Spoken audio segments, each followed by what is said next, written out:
power, aggression, dominance. I mother of a teenage boy, I don't like. Really? We live in systems that were largely built for the convenience of men. Goofballs. Turns out there's almost 9 million fatherless families in the United States. Joining me now to talk about it is former NFL player Jack Brewer. Jack, as always, thanks for your time. What's your reaction, Jack, when you hear this ridiculous term, toxic masculinity?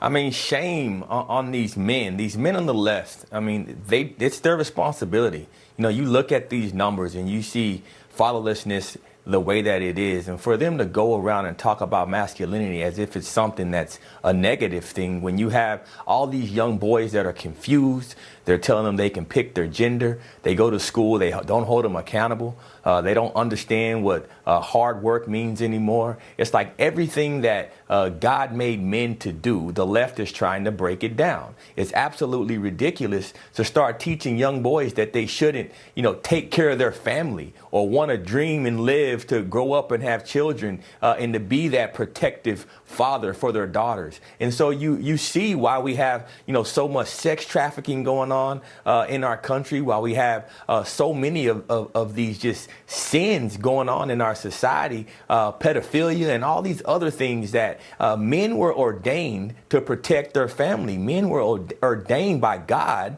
to protect our flock. And so they're just completely breaking that down at every angle. And it's really sad. You know, Jack, as you well know, having been in this fight for a long time for the family, this is the last thing the left wants to talk about. And there's a reason. The reason's an obvious one. The family's competition for the state. And they don't like it. It's an obstacle for them. But I testified on Capitol Hill a while ago, and I brought this up in a hearing, how the crime rates and everything can be tied to fatherlessness and the breakup of the family. One of the guys on the panel, a leftist, Jack, lost his mind. The guy went crazy up there. He couldn't believe I brought this up, even though you and I both know it's true. These are all tied together. No doubt. I was literally at Capitol Hill on Thursday testifying before Congress on crime and on shootings and mass shootings, and 82% of people that commit mass shootings are fatherless. That number is insane to think about that. And you talk about crime, you're 20 times more likely to commit a crime and have a run-in with law enforcement officers if you're fatherless. And so you look at the graduation rates and you see that we have a reading and math epidemic in our country, when so many of our public schools, kids can't even read and write anymore. And so 71% of kids that drop out of high school, and there's over 2 million every year in America, are fatherless. 71%.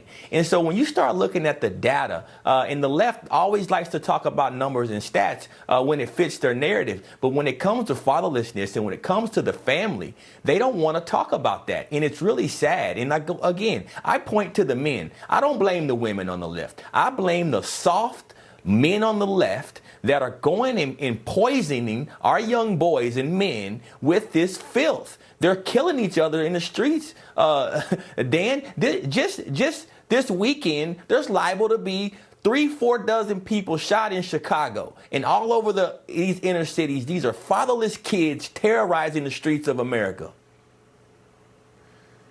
Jack, I doubt it's been said better. Thank you so much for your time. We really appreciate it. Thanks a lot. God bless you.